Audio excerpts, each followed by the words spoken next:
ప్రియులారా, బాగున్నారా? దేవుని వాక్యాన్ని క్రమంగా చదువుతున్నారా? ప్రార్థించుచున్నారా? నేటి ధ్యాన వాక్యం 133వ కీర్తన మొదటి వచనం. సహోదరులు ఐక్యత కలిగి నివసించుట ఎంత మేలు, ఎంత మనోహరము. దేవుడు తన ప్రజల మధ్య ఐక్యత ఉండాలని ఎంతో వాంఛిస్తూ ఉన్నాడు. అది మనోహరమైనది, అది మేలుకరమైనది అని ప్రభు తెలియచేస్తున్నాడు.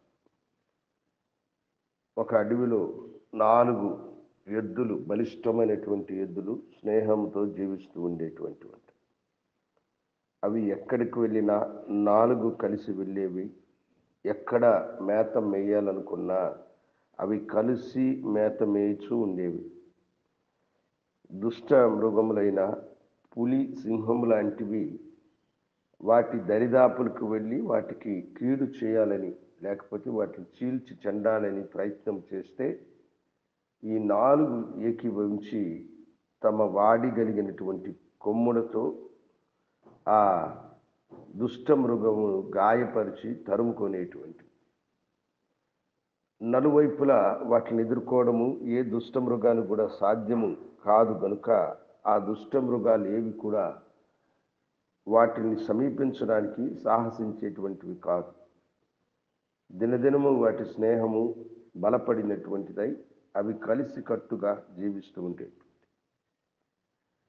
అయితే గుంటనక్కకి ఈ వీటి స్నేహం చూసినప్పుడంతా కంటకింపుగాను, బలిసిన ఈ ఎద్దుల మాంసము రుచికరంగా ఉంటుందని లొట్టలేసుకుంటూ, దుష్ట మృగములకే అది సాధ్యము కానప్పుడు తనలాంటి బలహీనుడైనటువంటి మృగము ఏమి చేయగలదని తన మనసులో అనుకొని దానికి ఒక దుష్ట ఆలోచన కలిగింది. అది ఒక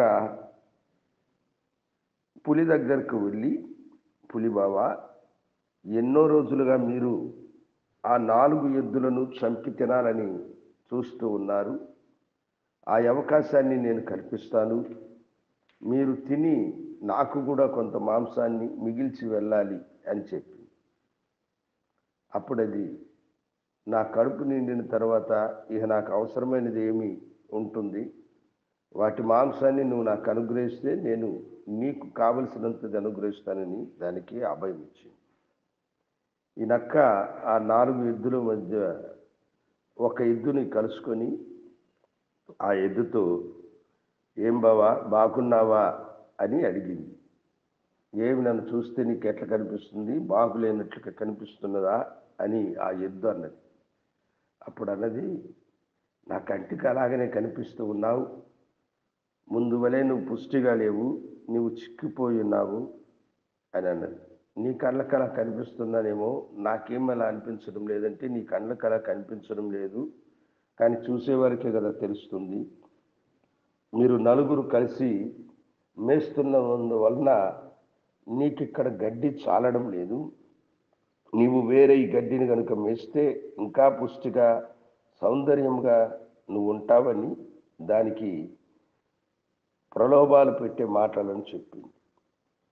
కొద్దిసేపటికి ఎద్దులో కూడా ఒక ఆలోచన కలిగింది. నిజమే కదా, నాకు దొరకనంటుంది, అవి త్వరగా మేస్తున్నాయి అని అనుకున్నది. వాస్తవానికి ఈ నక్క అన్ని ఎద్దులకు ఇదే మాటను చెప్పి వాటిలో అనుమానమును రేకెత్తించింది కనుక అవన్నీ తాము విడిపోయి మేస్తే తమకు లాభమని అనుకొని అవి ఒకదానికొకటి సంబంధం లేకుండా దూరముగా వెళ్ళి అవి మేయడము ప్రారంభించాయి. ఒంటరిగా ఉన్నటువంటి ఆ ఎద్దుకి ఎదురుగా పులి వెళ్ళిన వెంటనే మునుపుటి వలె తన స్నేహితులను పిలిచి దాన్ని ఎదుర్కోవాలని ఎద్దు ప్రయత్నించింది, కానీ స్నేహితులు ఎంతో దూరముగా ఉన్నందున అది సాధ్యం కాలేదు. పులి దానిని కొట్టి చంపి దాని మాంసం తిని మిగిలిన దాన్ని నక్క వదిలిపెట్టింది. అలాగనే ఒంటరిగా 4 వైపులున్న ఆ ఎద్దులన్నింటినీ ఒక్కొక్క రోజు ఒక్కొక్క దాన్ని సంహరించి చంపింది.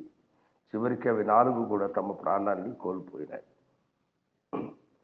అవి కలిసి ఉన్నంత వరకు వారి దరిదాపులు చేరనటువంటి దుష్టమృగము అవి విడిపోయిన తరువాత వాటిని సులువుగా చంపి తనకు ఆహారంగా మార్చుకున్నట్లుగానే ఆత్మీయ జీవితంలో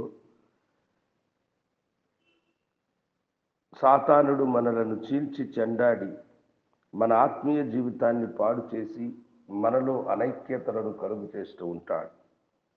వాని తంత్రములకు మనము చోటివ్వక ఐక్యత కలిగి జీవించినప్పుడు మన జీవితంలో మనం ఎన్నో లాభాలను పొందుకోగలుగుతాం.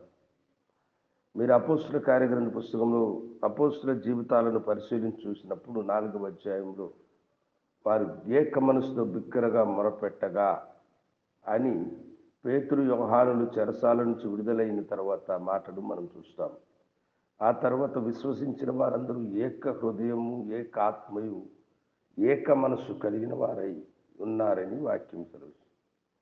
వారికి ఏకీభవించి ప్రార్థన చేసినప్పుడు భూమి కంపించిందన్న మాటలు మనం చూస్తాం. ఐక్యత బలాన్ని, శక్తిని అనుగ్రహిస్తుంది.